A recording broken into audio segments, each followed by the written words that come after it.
Surah An-Nas sebenarnya rangkaian dari surah sebelumnya, Qul a'udzu birabbil falaq. Itu sebabnya ulama berkata, Qul a'udzu birabbil falaq itu wahyu yang ke-20, sedangkan ini surah yang ke-21, wahyu yang ke-21 yang diterima oleh Nabi. Dia juga mengajarkan perlindungan. Tetapi di sini dimohonkan perlindungan dari hal tertentu. Mari kita lihat ayat kita. A'udzubillahi minasyaitonirrajim. Bismillahirrahmanirrahim. Qul a'udzu birabbin nas, malikin nas, ilahin nas. Qul serupa dengan qul pada qul a'udzu birabbil falaq. Sadarkanlah diri Anda waktu membacanya bahwa yang memerintahkan saya membaca untuk meminta perlindungan ini adalah Allah. Seakan-akan dia berjanji bahwa mintalah saya beri. A'udzu, minta perlindungan, itu juga kita sudah jelaskan pada qul a'udzu birabbil falaq, menuju ke sesuatu untuk menghindar dari sesuatu yang lain. Di sini Qul a'udzu birabbin nas. Rabb, pemelihara manusia, pembimbing manusia. Baru dilanjutkan malikin nas, raja, penguasa manusia. Baru dilanjutkan lagi ilahin nas, Tuhannya manusia. Ini kenapa ini berturut-turut ini? Siapa?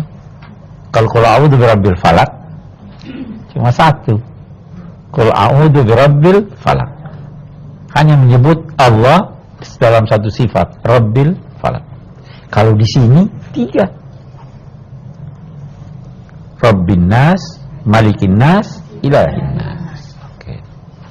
Kita lihat dulu apa yang dimaksud dengan Rabbin nas, malikin nas, ilahin nas. Ada ulama berkata, An-nas pada yang pertama ini anak-anak. An-nas pada yang kedua adalah orang dewasa. An-nas pada yang ketiga adalah orang tua. Anak-anak itu paling membutuhkan pemeliharaan dan bimbingan. Kalau sudah dewasa, biasa dia sudah bandel dan durhaka. Jadi dia harus dihadapi oleh penguasa dan raja. Kalau sudah tua, dia sudah mulai taat, sadar. Dia sudah mulai beribadah, lebih mengenal Tuhan. Nah, jadi Allah seakan-akan juga menyatakan, berlindunglah kepada Tuhan, Tuhannya manusia, sejak dia kecil, dewasa, sampai dia besar. Nah, tapi pendapat ini tidak dianut oleh banyak orang. Karena dalam Al-Quran, kalau ada kata yang terulang dan kata itu menggunakan alif lam, an-nas, maka itu berarti yang pertama sama dengan yang kedua, sama dengan yang ketiga. Jadi berarti an-nas yang pertama, Rabbin nas, sama juga dengan an-nas yang kedua, malikin nas, sama juga dengan an-nas yang ketiga, ilahin nas. Nah, ada pendapat lain. Pendapat yang kedua itu berkata begini,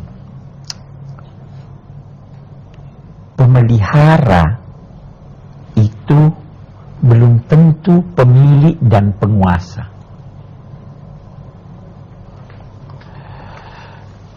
Di rumah ada pembantu ditugaskan memelihara, katakanlah sesuatu. Apa dia pemiliknya? Bukan. Kalau begitu, tidak semua pemelihara adalah pemilik. Saya pemilik pulpen ini. Apakah semua pemilik itu Tuhan? Tidak semua pemilik Tuhan. Allah subhanahu wa ta'ala ingin menjelaskan diri. Kamu itu meminta perlindungan. Pada siapa? Pada Tuhan yang Dia yang memelihara, Dia yang memiliki, sekaligus Dia adalah Tuhan. Ya kan?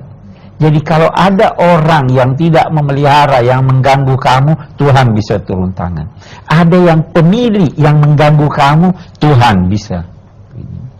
Qul a'udzu birabbin nas, malikin nas, ilahin nas. Masih ada pendapat ketiga, saya akan jelaskan nanti kemudian. Rabbin nas, kita sudah jelaskan beberapa kali tentang makna Rabb. Malikin nas. Di suratul Fatihah kita bisa baca Maliki Yaumiddin, kita bisa baca juga Maliki Yaumiddin. Gitu. Malik itu pemilik. Saya pemilik pulpen ini. Malik itu raja. Biasanya raja itu membawahi manusia, ya kan? Tidak semua pemilik itu raja, tapi semua raja pemilik. Oke, bagus.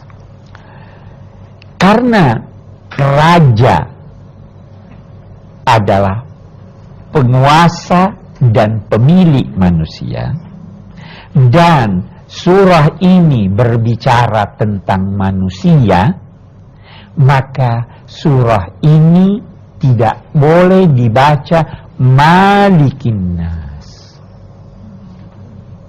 Dia harus dibaca Malikin Nas. Ya kan?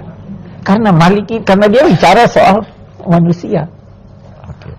Qul a'udzu birabbin nas, malikin nas, ilahin nas. Ilah itu Tuhan. Tuhan itu adalah yang dipatuhi oleh manusia. Tuhan itu adalah yang menguasai alam raya ini. Itu yang kita namakan Tuhan, Allah. Ilahin nas.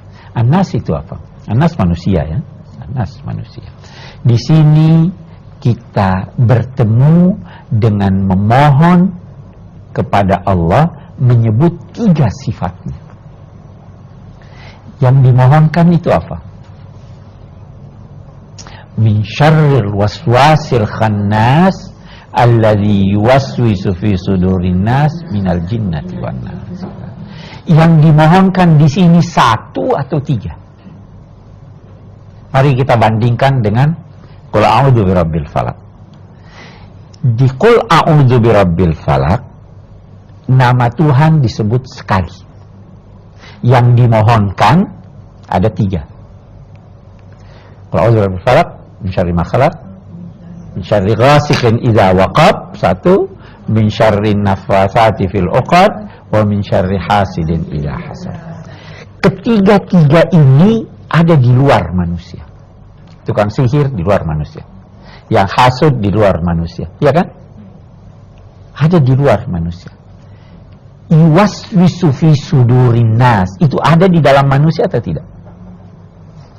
Yang membisikkan ke hati itu ada di dalam manusia. Yang mana lebih sulit, menghadapi musuh dari luar atau musuh dari dalam? Dari dalam. Karena musuh dari dalam lebih sulit, maka kita menyebut nama Allah 3 kali di sini. Karena musuh dari luar lebih gampang, maka cukup sekali kita memohon perlindungan Allah. Itu sebabnya Malikin Nas, Ilahin Nas, dan seterusnya. Baik, kita akan diskusikan apa yang kita bicarakan, kemudian nanti kita lanjut. Silahkan yang mau bertanya.